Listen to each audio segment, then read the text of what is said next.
nongeye kubaha ikaze kuri channel yacu muraho neza. Iki ni ikiganiro ganiriza Masenge, muzajya mugikurikirana mu bihe bitandukanye, tuzakira abatumirwa batandukanye, tuzajya tuganira n'inararibonye mu buke mu by'ubuzima, mu by'uburezi, mu by'iyobokamana, tugira debate, tuganire ku biganiro mpaka mu buzima bwacu bwa buri munsi. Abana b'abakobwa mukeneye inama, mukeneye gufasha, basore mukeneye inama, mukeneye gufasha kuri bakuru banyu. Masenge arahari ngo abazanire bakuru banyu bafite ubunararibonye babaganirize.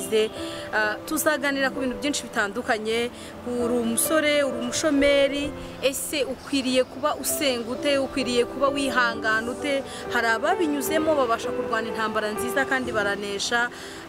Ufite byinshi wibaza mu buzima bwawe bwa buri munsi, ni ugitangira business kandi hari abayitangiye nabo ari abanyantege nke nkuko nawe yumva umunyantege nkeya, ukeneye abantu bagusangiza bakubwira bati icyo gihe dutangira twabigenzaga gute. Ukeneye abantu bakwinspira bakakubwira komera nuko bigenda, bwa mbere utangiye birananirana, biranga, birapfa, birahomba, ariko kongera ukagira imbaraga ugatwarana ugakomeza. Ukeneye abantu muganira, ukeneye inama, ukeneye ubufasha. Niyo mpamvu ganiriza Masenge idakwiye kujya gucika. Ujye ubana natwe kandi uzagenda wunguka, uzunguka mu buryo bw'umubiri, uzunguka mu buryo bw'umwuka.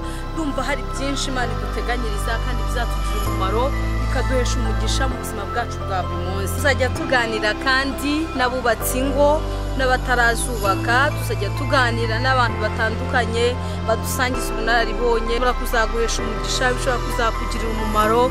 Tubwirijwe n'umwuka w'Imana, turumva tumaramaje gukora iki kiganiro kandi uburyo butuma hari abo cyahembura mu buryo bumwe cyangwa ubundi. Babyeyi mbasabe mujye muduhesha umugisha, mudutirize abana nabo babashe gukurikira, babashe kwaguka, babashe kunguka ubumenyi. Birashoboka ko hari n'ibibazo runaka bakubaza nk'umubyeyi ntubibonere n'umwanya wo kubasubiza. Turahari, ganiriza Masenge. Iki kiganiro ntikikabacike kandi ndizera ko muzungukira mu byinshi. Imana iduhana umugisha.